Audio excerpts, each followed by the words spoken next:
tomorrow on FS1. Tony Romo left the NFL at the end of last season and moved on to the CBS broadcast booth. Yesterday, he was asked about the possibility of playing again, and he didn't completely shut the door. Let's take a listen. It's a situation where I feel great. I'm lucky to have the opportunity to work with someone like Jim Nantz through the games.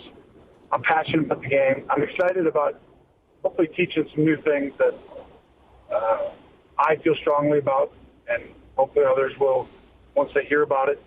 And, like I said, I'm 99.9% done.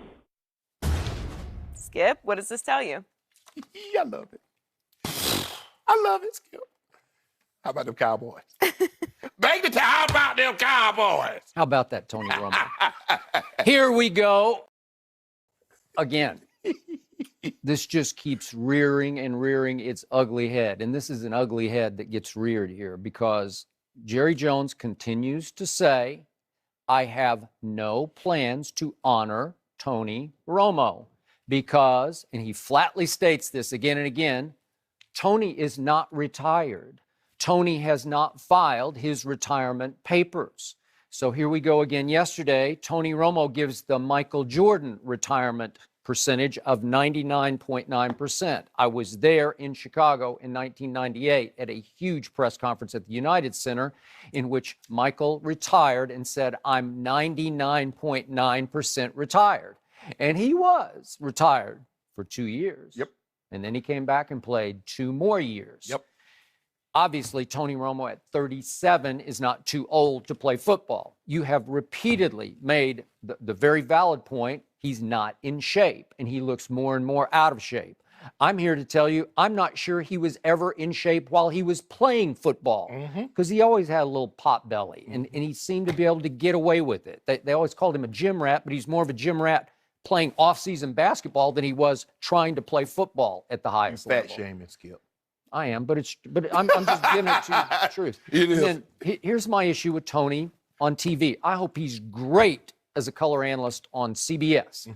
But the Tony I watched hundreds of times in interviews never struck me as all that entertaining or insightful, although he was always very careful just to say exactly the right thing to say at the right time. But I read a quote from Tony the other day that he said in some of the practice games that he's called, that his new CBS bosses said, hey, you're being a little too harsh in your criticism. I never heard Tony criticize anybody about anything. And the Tony, not that I don't know him, but the Tony I know of doesn't seem to have a critical bone in his body, but maybe I'll be surprised. So, hypothetically, what if, in fact, Tony struggles in the booth while Dak struggles on the football field? You believe he will struggle on the football field. You say the Cowboys will not make the playoffs.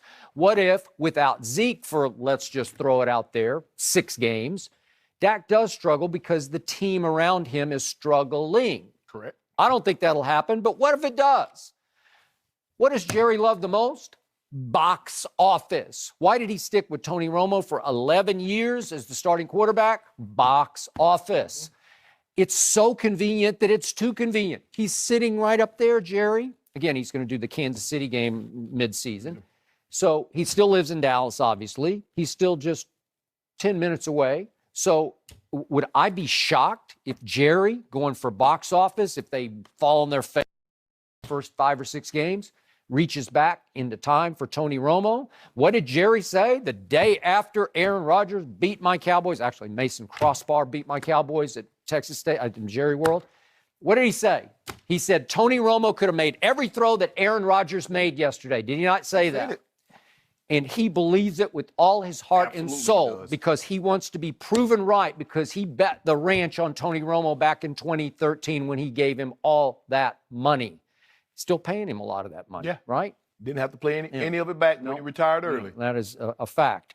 So would Jerry say, I got my chance here? Sure he would. So would I be surprised? Again, I'm going to be surprised if Dak struggles, but again, maybe the situation would be a struggling situation. So I will not at all be surprised if Tony Romo comes back.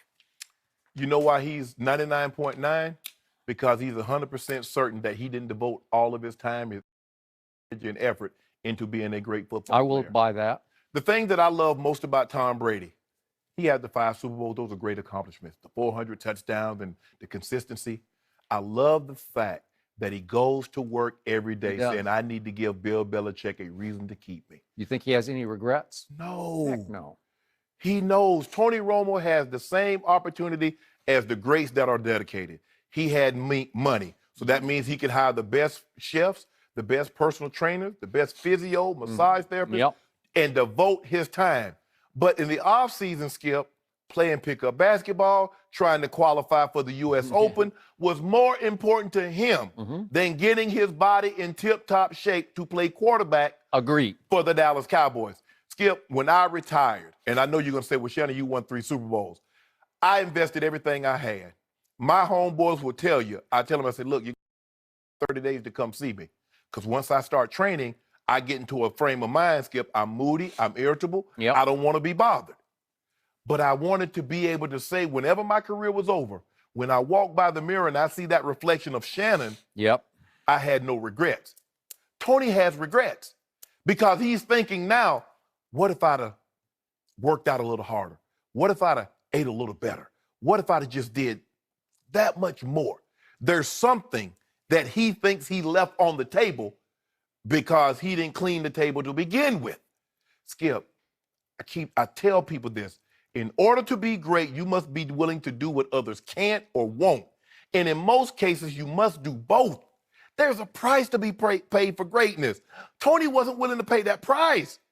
Other things were equally, or if not more important to him than whether he had 10% body fat or 25% body fat. He was going to be the starting quarterback for the Dallas Cowboys. And if Dak had stumbled at any point in time, Tony Romo was going to be back in there. But Dak played so well, even Jerry in his great conscience. And now maybe Jason Garrett, maybe Stephen Jones, and some of the guys that sit around that table say, Dad, you can't do that. This young man is playing too well. You're right about that. But Skip, you can't tell me.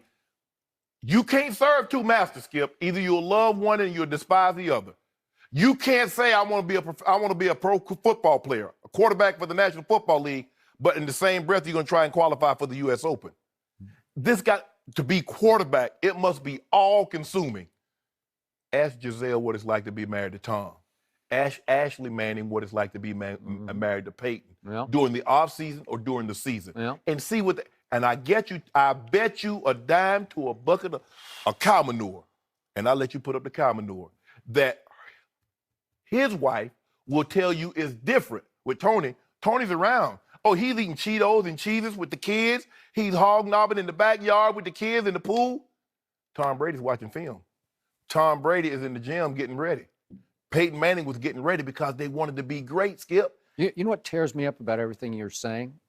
Tony Romo was not the first or second pick in the draft. He was an undrafted free agent from nowhere, from Eastern Illinois. He was lucky to get his foot in the door in the first place, let alone to even make the roster. And usually that's the guy who's the overachiever his whole career. But he's another victim of Dallas hero worship. He became Tony. We talked about OJ's OJ. I mean, Tony Romo is still in Dallas. Not that he's in the OJ camp, but you know what I mean. He thinks he's Tony Romo, and it tore him apart to watch some kid from Mississippi State take his place in the Dallas sort of pantheon. All of a sudden, Dallas was the toast of Dallas. No, I'm the guy. I'm Tony Romo. I've been starting for 11 years here. Don't you know me? Don't you remember? Tony Romo threw a party at midseason just before he was cleared to come back to remind his teammates. I think he invited all his teammates to the party. Remember whose team it is. It's my team. And Dak withstood that kind of pressure and heat from the incumbent star. And you think about it. Tom Brady trains like he's Mr. Irrelevant. He prepares like he's Mr. Irrelevant. Tony Romo prepares like he was the first pick in the draft. I got this. I'm not going anywhere. I got $55 million in guaranteed dollars. Says I'm not going anywhere, no matter what kind of condition I'm in. And we're supposed to think about this, Skip. Here's a guy that partially trained to be ready to go play football. So we expect him now, after eating Cheez-Its and Cheetos and eating animal crackers with the kids, he's going to get up off his couch. Now, there's some guys, I believe Peterson, with 2 weeks, 3 weeks of training, can get off his couch. Tony Romo is I not. know, but he's in superb shape already. So That- you have that to fall back on. And see what happens is, Skip, he might go out there and look great the first day. But when you don't throw or when you don't do anything for an extended period of time, you get extreme soreness. Trust me for my guy. Because as hard as I train, Skip, when we went to training camp, those first 3 days, man, you get out of bed, you got to practice. Ernest Binder used to joke. I said, man, yeah, EB, I got that old man going today. Knees don't want to bend, ankles a little creaky. And I'm supposed. Hey, Joy knows. Hey. Right? She's been a little sore this week. Right? You talk about a guy that went to camp at 228 pounds with 5% body fat. Tony Romo, he got a 5 in it, but it's probably a 1 or a 2 in front of that 5. There's a 2. Definitely a 2. And so, Skip, I just don't get. He knows he left some things on the table, and that he's uncertain. You remember how painful it was to wean yourself off the fame and fortune of being an NFL player. You watched your brother have to go through. It is not easy. I've watched hundreds of stars go through it.